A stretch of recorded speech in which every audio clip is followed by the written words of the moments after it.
자,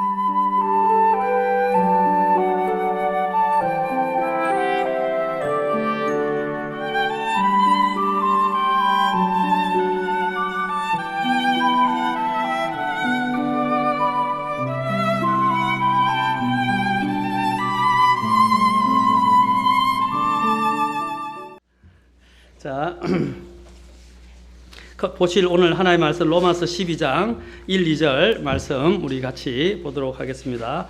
로마서 12장 1, 2절 말씀입니다.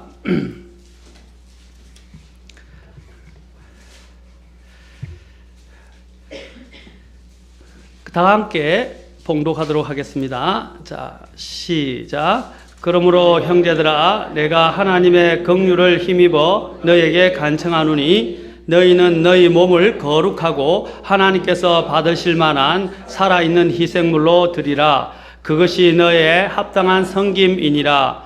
너희는 이 세상에 동화되지 말고 오직 너희 생각을 새롭게 함으로 변화를 받아 하나님의 선하시고 받으실 만하며 완전한 뜻이 무엇인지 입증하도록 하라. 기도하겠습니다. 하나님, 오늘도 하나님을 사랑하여 이 자리에 나온 우리 성도님들 기억하시고 또한 하나님의 이 생명의 말씀들로 저희들을 먹이시고 또 저희들에게 힘을 주시고 도전을 주시고 또 저희들을 위로하시고 또 저희들의 삶의 방향을 또한 주님의 말씀에 따라 새롭게 인도해 주시기를 원합니다. 주님 앞에 이 모든 시간을 의탁하며 우리 주 예수님의 복된 이름을 받들어 기도합나이다. 아멘. 앉으시겠습니다. 제가 변화되는 삶의 헌신은 어디서 오는가에 대해서 지금 말씀을 드리고 있습니다. 그래서 먼저 우리는 헌신의 기초에 대해서 봤는데 오늘 여기서 12장 1절에서 그러므로 형제들아 내가 하나님의 긍휼을 힘입어 간청한다 라고 말하고 있어요.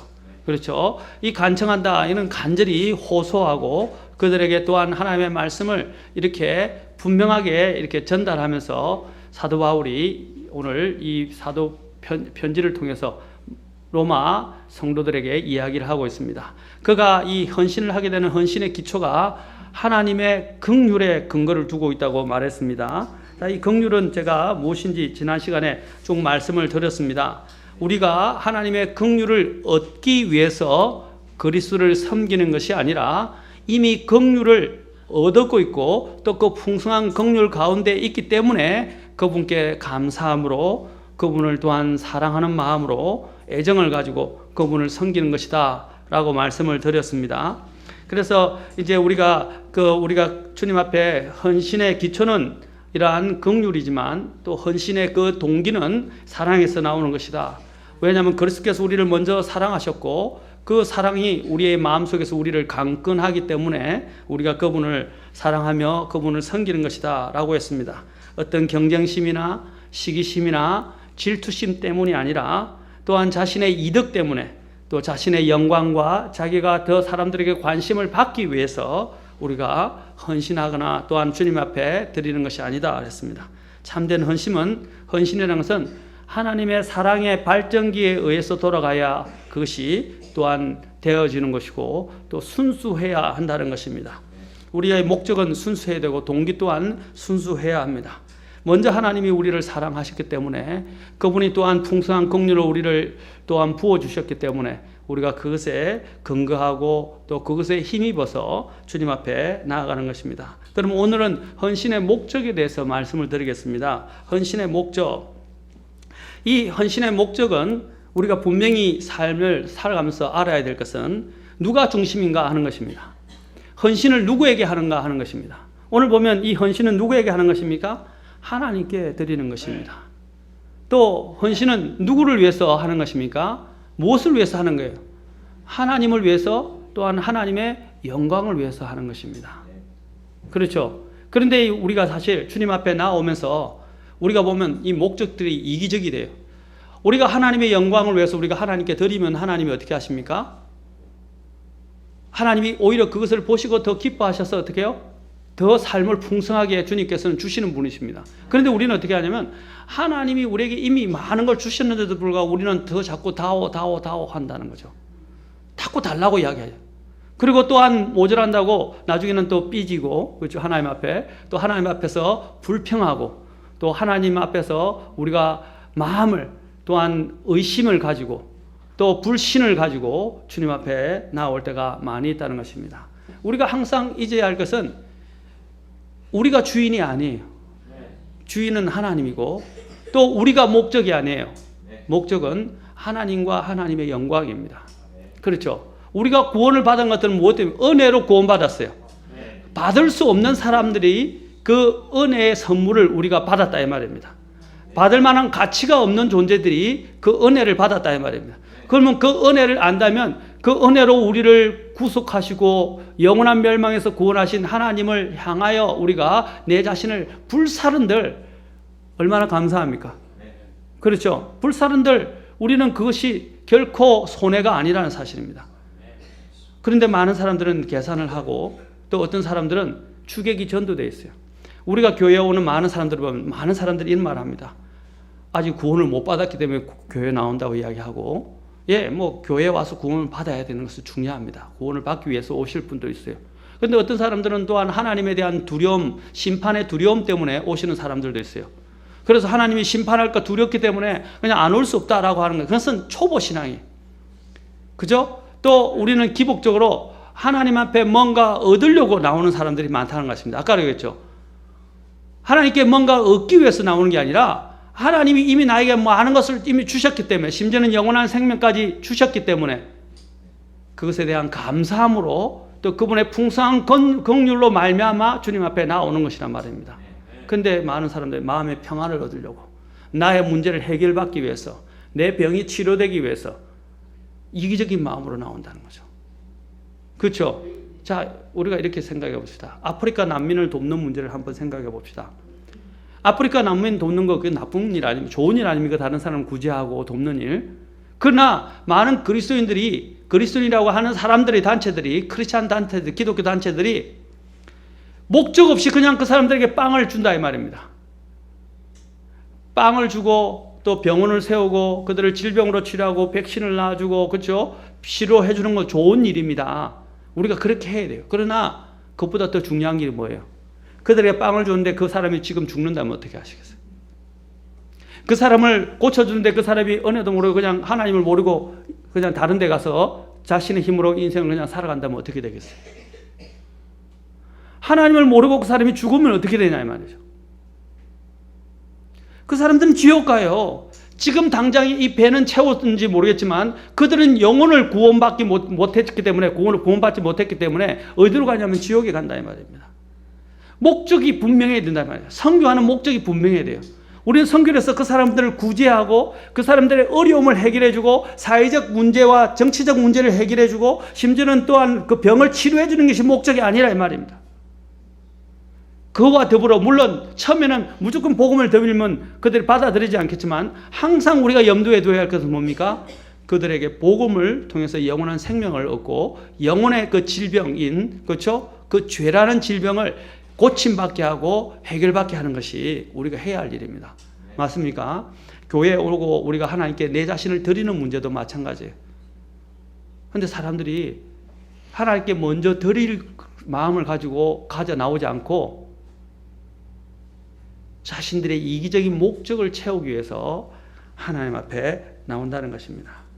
아까 헌신의 목적이 왜 중요하냐면 주객이 전도되면 결국에는 우리가 받고자 하는 것을 더 못 받게 된다 이 말입니다. 하나님은 주시는 분이세요. 정말로 주시는 분입니다. 정말 주님이 자신의 모든 것을 버리시고 자신의 생명까지 내어놓으셔서 우리를 위해서 주시고자 하는 분이에요. 그러면 우리가 하나님 앞에 더 가까이 나아가고 우리 자신을 드린다면 하나님이 더 기뻐 받으시고 더 많은 풍성한 것들을 주실 뿐 아니라 장차 올 세상에서 완전한 주님께서 상상도 할 수 없는 영광과 또한 상속으로 우리에게 허락해 주실 것이라는 사실입니다. 주님이 오신 목적이 뭐였어요? 요한복음 10장 10절에서 뭐라고 말씀하십니까? 내가 온 것은 양으로 생명을 얻게 하고 더 풍성히 얻게 한다 그래요. 하나님이 약속하셨어요. 주님이 오신 목적은 우리를 정말 생명을 주고 생명을 더 풍성히 누리게 하시기 위해서 주님이 오셨다는 거예요. 그러면 내가 얻으려고 안 나아가고 그냥 내 마음을 갖고 주님 앞에 감사함으로 나오기 시작하면 주님이 주신다 이 말이에요. 특히 제가 좋아하는 말씀이 있는데 로마서 8장에 특히 32절 잠깐 보실까요? 우리가 로마서 8장 28절 잘 기억하죠. 또 아까 로마서 읽었지만 앞에 로마서 8장 28절을 굉장히 사람들이 좋아합니다. 그렇죠? 28장 28절. 근데 저는 그보다도 더 좋은 말이 저는 있다고 생각하는데 31절부터 39절에 나오는데, 자 39절에까지 나오는 그 내용이 하나님이 우리를 위하신다 이 말입니다. 근데 위하시는데 특히 32절 보십시오. 자기의 아들을 아끼지 아니하시고 우리 모두를 위해 그분을 내어주신 분께서 어찌 그 아들과 함께 모든 것을 우리에게 값없이 주지 아니하시겠느냐. 하나님은 우리에게 막 부어주시려고 준비가 되어 있다 이 말입니다. 아멘. 우리가 바른 의도와 목적을 가지고 오기만 한다면 하나님의 보화 창고는 막 열리게 돼 있어요. 그렇죠. 물론 우리가 부족해서 또 잘못된 동기로 잠깐 나오더라도 하나님은 그래도 이뻐하시고 주시려고 합니다. 그렇죠. 그러나 우리가 바른 마음을 가지고 바른 동기를 가지고 하나님 앞에 그 바른 목적을 가지고 나오게 되면 하나님 어떻게 하십니까? 더 주신다 이 말입니다. 보십시오. 자기의 아들까지 십자가의 죽음에까지 내어주시고 그 생명을 아끼지 아니하시고 우리를 위한 대성물로 내어주셨다면 하물며 모든 것을 뭐라고 그랬어요? 모든 것을 어떻게 준다고요? 값없이 아들까지 값없이 주셨는데 모든 것을 다 값없이 그냥 거저 주신다 이 말이에요. 그게 하나님의 마음이다 이 말입니다. 하나님의 마음.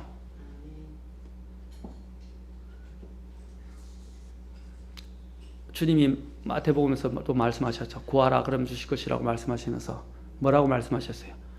악한 자도 아들에게 자기 자녀에게 좋은 것을 주기나 하물며 하나님께서 뭐라고 했어요? 가장 좋은 것. 나중에는 그것을 성령이라 그럽니다. 영원히 우리와 함께할 내주하시는 성령까지 주시지 않겠냐 하셨어요. 악한 자도 자기 자녀에게. 그럼 하물며 살아계신 하나님이 우리를 자녀로 삼았다면 우리를 위해서 거저 주시고자 하시는 마음은 누구보다 더 더하다는 사실입니다. 거기에 대한 믿음을 가지고 있어야 돼요.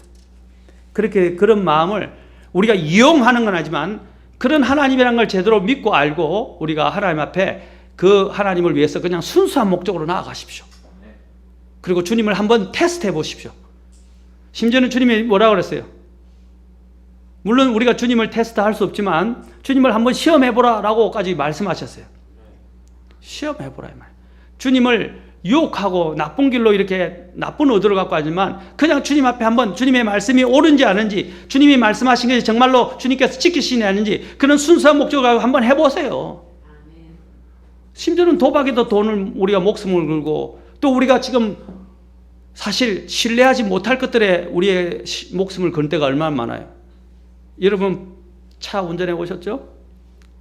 여러분 버스 타고 오셨죠? 그렇죠? 또 길거리 걸어오셨죠? 이거 그거 담보할 수 없는 일들입니다.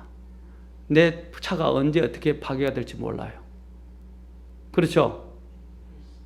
또 내가 타고 오던 대중교통이 언제 어떻게 터질지 몰라요. 내가 걸어오는데 갑자기 맨홀이 어떻게 있어가지고 맨홀 속에 빠져서 죽을는지 몰라요. 맞습니까? 우리는 모른다 말입니다. 우리는 불완전한 삶, 정말 생명을 확신할 수 없는 것들을 위해서 지금 그것을 어지러하면서 살아가고 있어요. 이 세상에 확실한 게 뭐 있어요? 우리가 확실하다고 거짓된 소망을 갖고 있고 거짓된 믿음을 갖고 살아가고 있다고요. 그러나 확실한 것은 하나님밖에 없어요. 그렇죠? 그러면 하나님을 붙잡아야 된다 이 말이에요. 그리고 하나님 앞에 순수한 목적으로 나아오십시오. 그러면 어떻게 하느냐? 우리가 그 헌신을 하게 되면 결국에는 그 헌신을 통해서 하나님이 어떻게 합니까? 헌신의 목적은 사실 이것입니다. 우리로 하여금, 하나님으로 하여금 우리 안에 역사하시게 하고 그분께서 우리가 그분의 힘을 통해서 그분을 위하여 우리가 일하게 되는 것입니다. 하나님이 우리를 왜 부르셨을까요?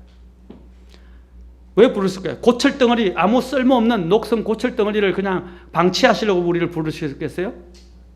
아니잖아요. 목적이 있단 말입니다. 그 목적 중에 하나가 무엇입니까? 하나님과 함께 일하는 영광을 누리게 하시기 위해서예요. 하나님과 함께 일하는 영광. 전에도 제가 이야기했지만 대통령이 할 때 대통령이 이제 새로 선출되었을 때 어떻게 됩니까?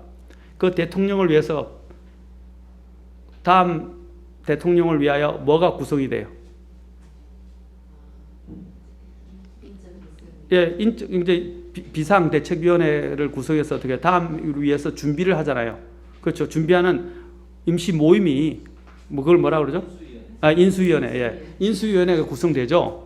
그런데 서로도 인수위원회가 되겠다고 얼마나 나서서 서로가 막 대통령과 함께 일하는 것들에서 자긍심을 느끼고 자부심을 느끼고 일합니까? 그렇지 않습니까?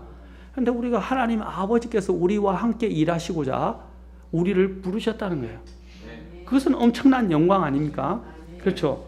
하나님이 우리를 이렇게 헌신하게 하시는 이유는 우리에게는 결국 유익이 돼요. 결국에는 우리에게 유익이 돼요. 그러나 하나님이 그 목적은 뭐냐?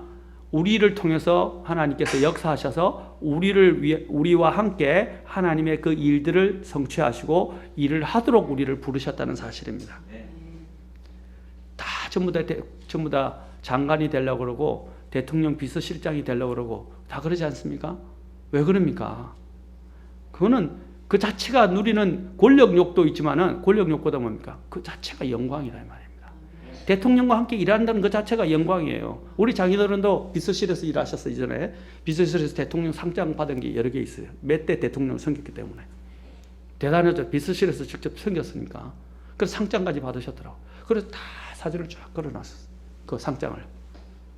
얼마나 자랑스러운 것이겠어요. 그렇죠. 우리가 하나님과 함께 일하는 것은 정말 대단한 일입니다.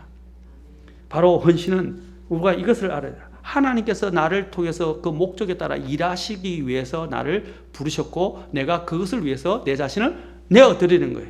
내어드리는 것. 그것이 바로 오늘 여기 나온 헌신이라고 할 수 있습니다. 헌신에 대한 해석은 두 가지가 있어요. 어떤 분들은 한 번 드린 헌신은 평생에 유효한 것이다 라고 하는 분이 있고, 어떤 사람들은 매번마다 내 자신이 새롭게 각성하고 매번마다 내 자신을 드리는 헌신이 필요하다, 이런 두 가지 의견이 있어요. 어떤 게 맞는지 저도 모르겠어요. 사실은 저도 모르겠어요.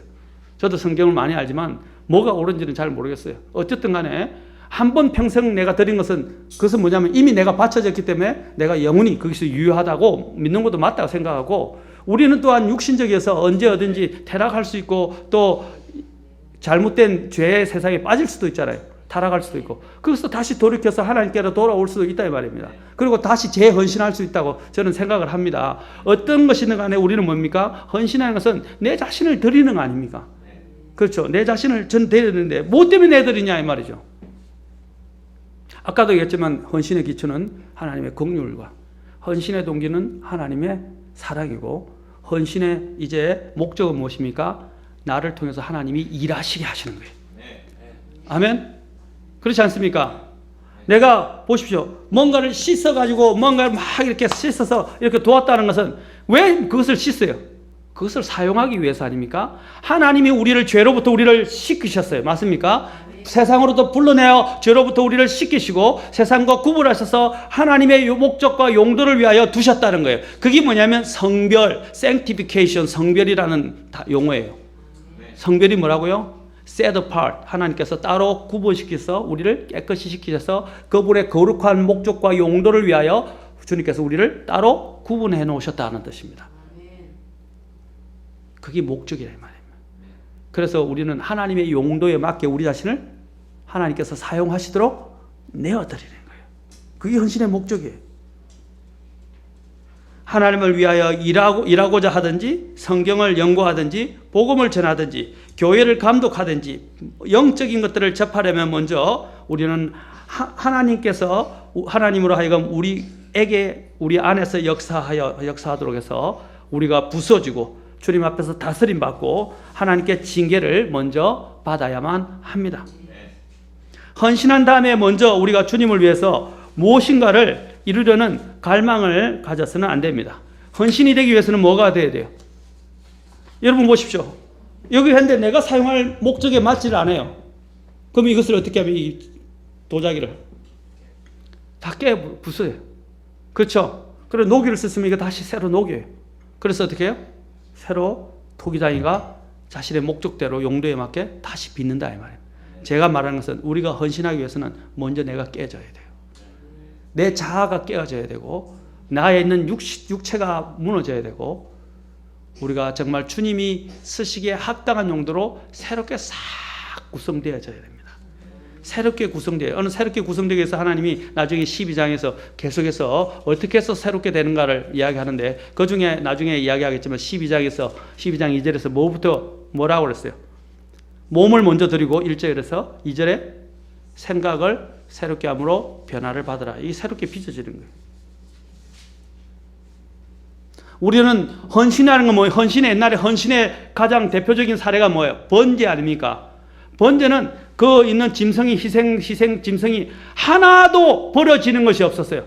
다 주님 앞에 서서 다 태워졌어요. 그렇죠? 모든 것이 다 불태워졌다 이 말입니다. 그건 뭡니까? 전부를 불사르는 것을 불러서 주님께서 기뻐 받으시는 희생물로 내어드리는 것이 번제예요. 번제. 그 번제의 뜻이 바로 여기 헌신에 있는 거예요. 뭡니까? 우리 몸을 먼저 주님 앞에 드린다 이 말입니다. 자, 이 말은 그것을 위해서 우리는 하나님 앞에서 먼저 다시 빚어져야 돼요.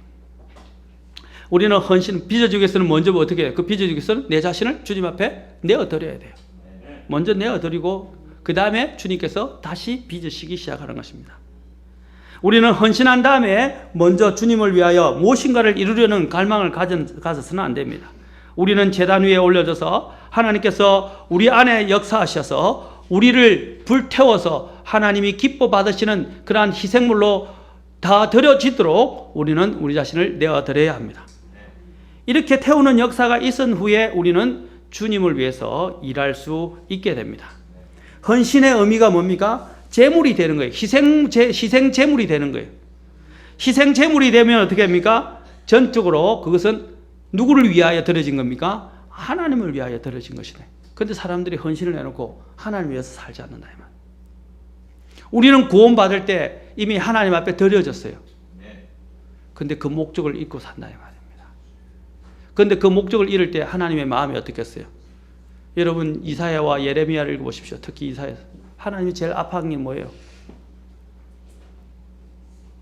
주님이 외치면서 이사야와 예레미야에서 외치는 말 중에서 가장 제게 메아리치는 게 뭔지 아십니까? 소도 심지어는 나귀도 그 못돼 먹은 나귀도 그 주인을 아는데 내 백성은 나를 잊어버리고 나를 모른다는 거예요. 그게 헌신의 속에 들어있어야 됩니다. 우리가 그 사실을 잊어버리니까 이런 모든 부분들이 주님을 위한 목적들을 이루지 못하도록 만들게 됩니다. 헌신의 목적은 하나님께 쓰임받고 하나님을 위해서 일하는 것입니다. 그러나 우리가 하나님을 위해서 일하려면 먼저 하나님께서 일하시도록 내 안에 내 자신을 내어드려야 돼요. 이게 저는 헌신의 생각이에요. 우리가 부르심을 받은 목적이 있는데 그 목적이 이루어지기 위해서 뭐 어떻게 내가 내 자신을 먼저 아까 헌신 내어드려야 된다 이 말입니다.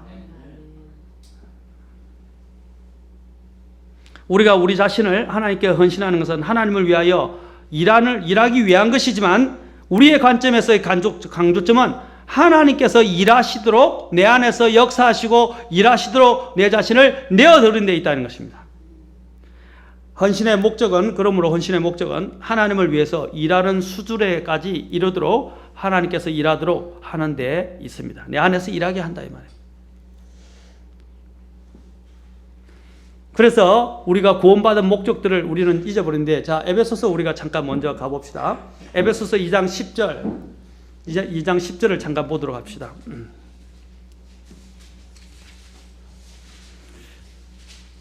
이제 여러분이 제일 잘 암송하는 구절이 뭐예요? 에베소서 2장 8절과 9절이에요.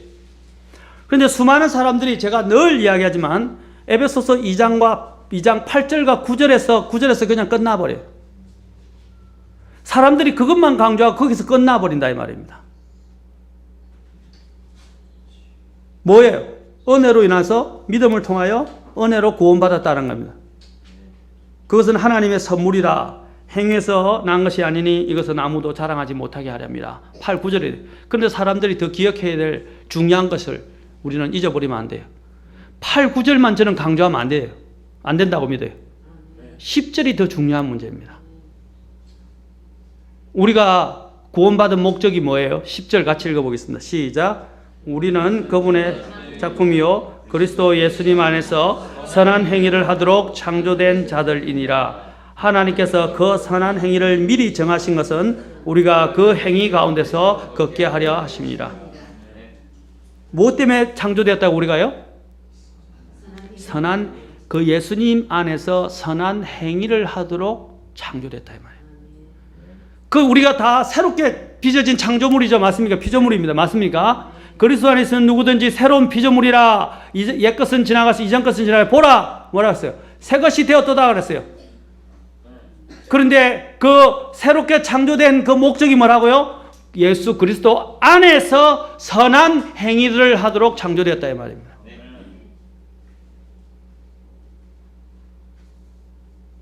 이게 헌신이에요. 우리가 목적을 잃어버리면 안 된단 말입니다. 우리는 하나님의 선한 행위를 하도록 우리는 주님 앞에서 새롭게 빚어진 새로운 창조물 또는 새로운 작품이다 이 말입니다. 가장 좋은 작품.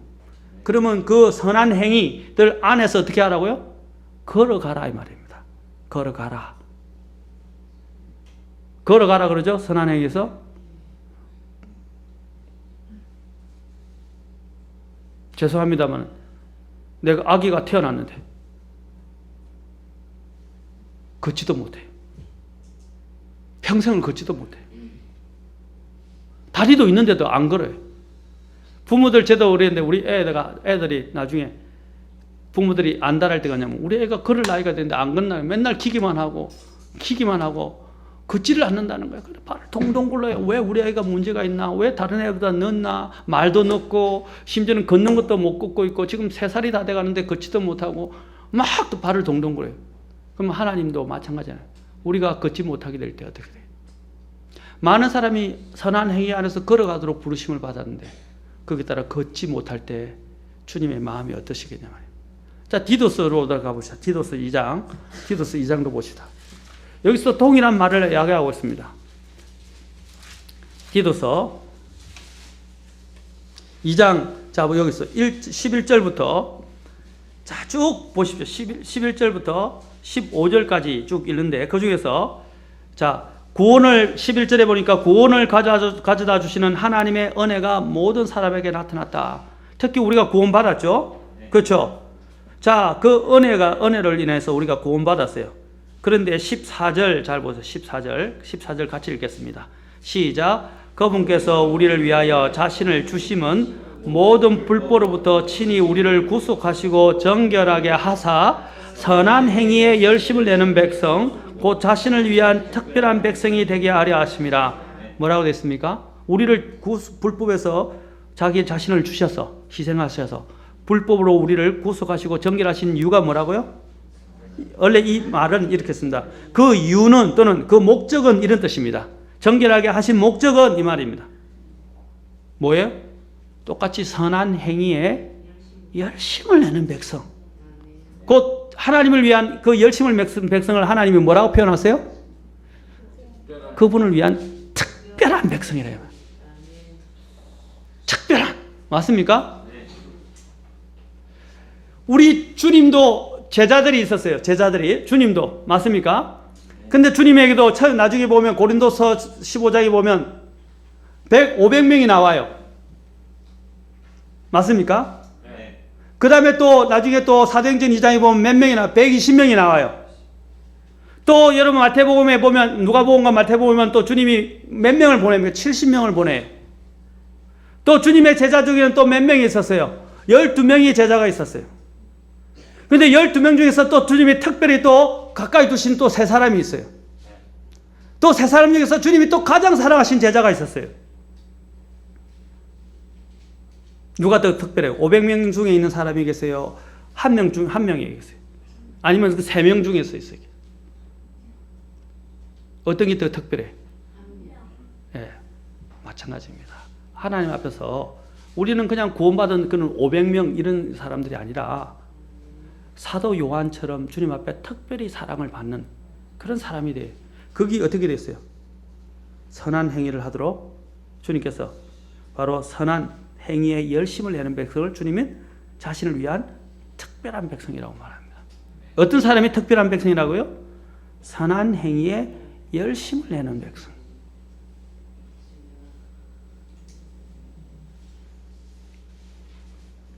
이것은 성경 곳곳에서 이야기해요. 하나님이 우리를 부르신 목적을 이해해야 한다. 선한 행위를 위하여 우리를 새롭게 창조하셨다.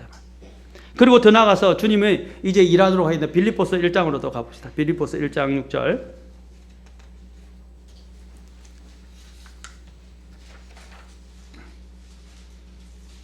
자, 빌립보서 1장 6절.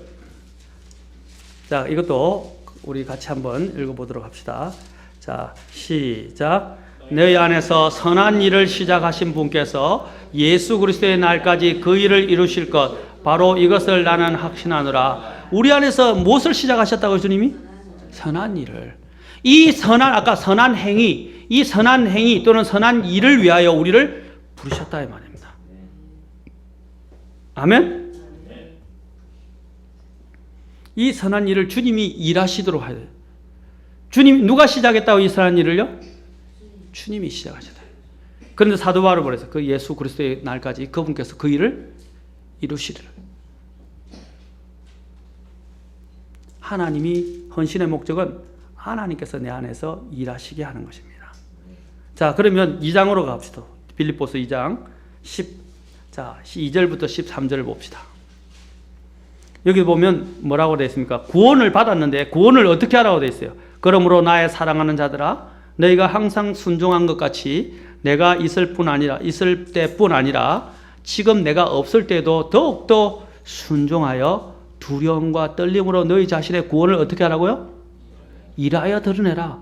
이미 구원을 받은 사람은 그 구원이 진짜 구원이 받은 구원을 이제 그것이 역사에서 드러나라 이 말입니다. 아멘? 그런데 뭐라고 그래서 13절. 자, 같이 읽겠습니다. 시작. 너희 안에서 일하사 자기가 참으로 기뻐하는 것을 원하게도 하시고 행하게도 하시는 분은 하나님이시니라. 우리 안에서 일하셔서 결국 행하시는 분이 누구라고요? 그 행할 수 있는 원함을 주시는 건 누구라고요? 하나님. 누가 일해야 됩니까? 결국은 나를 통해서 하나님의 역사를 이루는 거 아닙니까? 하나님의 일을 성취하는 거죠. 그러면 누가 나에게서 일을 해야 됩니까?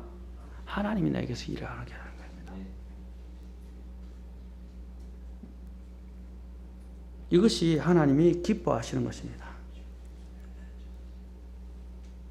구원이라는 새로운 창조의 역사는 우리 주님께서 선하신 목적을 이루기 위해서 우리 안에서 시작하신 하나님의 선한 일의 결과입니다.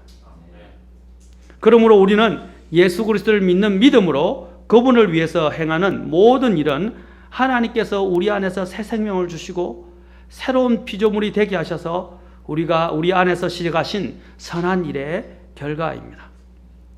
그 구원은 전적으로 은혜이고 그 은혜가 우리 신자들로 하여금 하나님께 감사 찬송 드리면서 그분을 위해서 일하도록 만드는 것입니다. 아멘. 그래서 오늘 여기 13절에 본문에 보십시오. 보면 12절과 13절에서 아까 빌립보서 여기 보시면 어떻게 했습니까? 하나님께서 먼저 우리를 위해서 일하신다고 되어 있어요. 먼저 우리를 위해서 일하신다고 되어 있어요. 그것은 우리의 구원과 관련된 일입니다. 그런데 두 번째로 보니까 하나님께서는 또 어떻게 했어요? 우리 안에서 선한 일을 행하신다고 되어 있어요. 행하신 선한 일에 대해서 말하고 있어요. 이것은 우리의 매일의 성별과 관련되어 있어요. 구분되어지는 삶. 그리고 또 하나님이 뭐를 이야기합니까? 우리를 통해서 일하신다고 되어 있어요. 이것은 뭐냐면 우리의 섬김과 봉사와 관련되어 있어요. 자, 주님이 우리를 위해서 일하시고 또 주님이 우리 안에서 일하시고 또 주님께서 우리를 통해서 일하신다고 이야기합니다. 오늘 이 빌립보서 2장 12~13절이 이야기하는 것이 그겁니다. 우리가 헌신을 하기 위해서 해야 할 일은 하나님께서 헌신의 목적은 뭐라고요? 내 안에서 나를 새로 빚으셔서 내 안에서 나를 통해서 주님의 그 일을 하도록 주님께 내 자신을 내어드리는 겁니다. 많은 사람이 헌신하면 내가 가서 뭔가 한다고 이야기하는데 내가 하는 게 아니라 하나님이 내 안에 뜻을 두시고 선한 또 소원을 두시고 하나님의 그 뜻을 시작하신 선한 일을 시작하신 하나님께서 그 선한 일을 나를 통해서 이루어가도록 내어드리는 거예요. 그게 헌신이다 이 말입니다. 근데 우리는 얼마나 내가 막 하려고 발부동쳐요. 사실 전에도 자문에도 제가 누가 되겠지만 사람이 마음으로 계획하여도 그 걸음을 인도하시는 분은 하나님이에요. 내가 이래가 될 게 아니에요. 어차피 뭡니까? 내 마음대로 내가 알아서 하면요, 나중에 하나님이 탁 쳐서 꺾어가지고 다시 제자리에 돌리신다. 원위치로. 맞습니까? 그냥 내 자신을 이미 내주십시오. 여러분이 도망쳐봐야, 그 도망쳐야 하나님 손 밖에 도망칠 수 없어요. 전 세계가 하나님 앞에 있는데, 시편 139편에 보면 뭐라 그랬어요? 내가 하늘의 침상을 빼고 지옥의 침상을 펼지라도, 내가 하늘에 가도 또 하늘 저편에 또 지옥의 침상을 펼지라도 뭐래요? 하나님이 또 거기에 계신다 이 말. 우리가 하나님을 피해서 어디로 갈 수 있어요? 갈 데가 없어요. 그렇죠? 그래도 우리가 하나님의 뜻을 떠나서 내가 내 힘으로 헌신해서 내 방향으로 나가면 어떻게 해요? 하나님 또 치셔서 또 데려오신다 이 말이에요. 그러니까 손해 안 보는 일은 뭐예요? 손해 안 보는 일은 그냥 하나님이 일하도록 그냥 내드리는 거예요. 나쁘게 하면 하나님 그냥 제 드릴 테니까 날 잡수십시오. 그냥 내주는 거예요. 제가 우리 딸하고 제가 이제 우리 딸을 대해서 언급했어요. 우리 딸하고 늘 이야기하면서 우리 딸이 항상 순종할 때 막 튀겨요. 그러면 튀기면 어떻게 해요? 반항하고 튀기고 거역하면 지만 손해예요. 왜냐하면 어차피 해야 될 일이잖아요. 그렇죠? 순종 안 하면 어떻게 돼요? 계속 순종할 때까지 훈련시키든지 아니면 매를 맞든지. 그렇죠? 그럼 매 맞으면 지면 손해잖아요. 제가 제일 우리 자주 이야기하는데 가시채를 걷어차는 것이 너에게 고생이다. 너에게 고생이다. 그렇죠?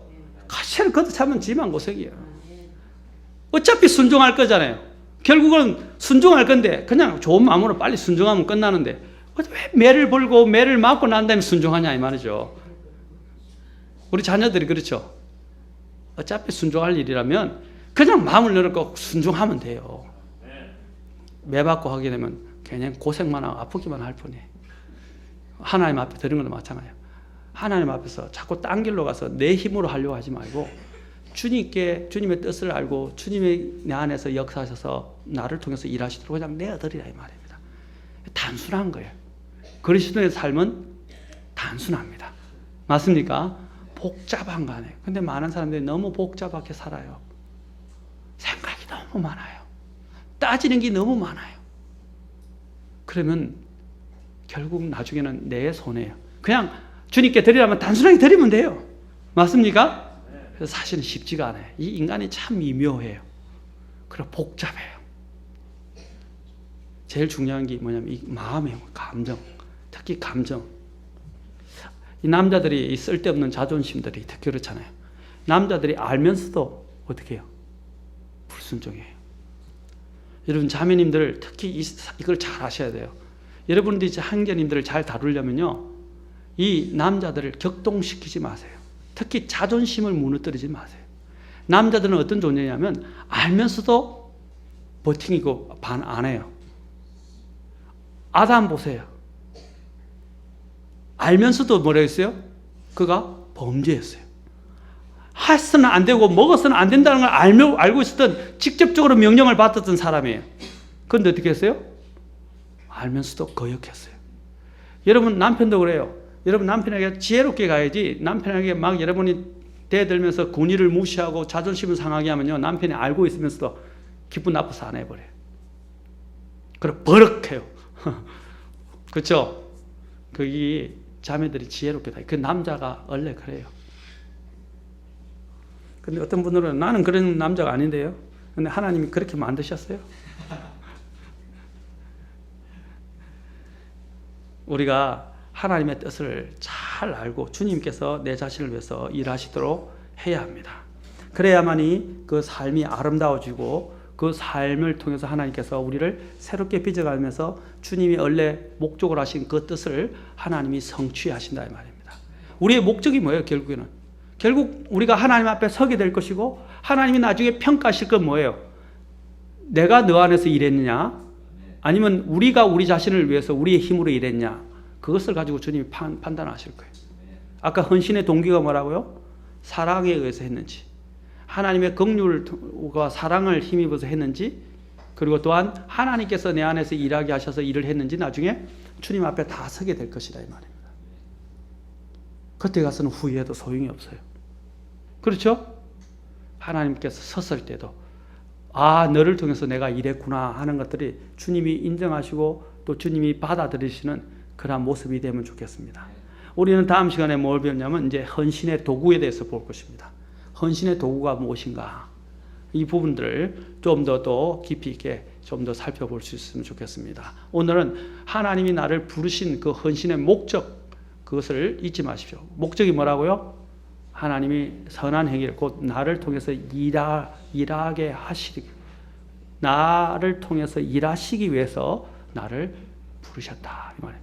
그것을 위해서 내 자신을 있는 그대로 주님께서 하시도록 일하시도록 내어드리는 것, 이게 진정한 헌신의 목적이다. 내 힘으로 하지 마시고 내 계획대로 하지 마시고 주님의 뜻을 발견하고 주님이 그 목적에 따라서 나를 사용하시도록 나는 순종하여 내어드리면 하나님이 그 뜻을 성취하시고 하나님의 역사 가운데서 우리를 놀라운 도구로 사용하신 후에 결국 주님께 앞에 섰을 때 주님께서 우리를 존귀와 칭찬과 영광으로 옷 입혀 주실 것입니다. 기도하시겠습니다.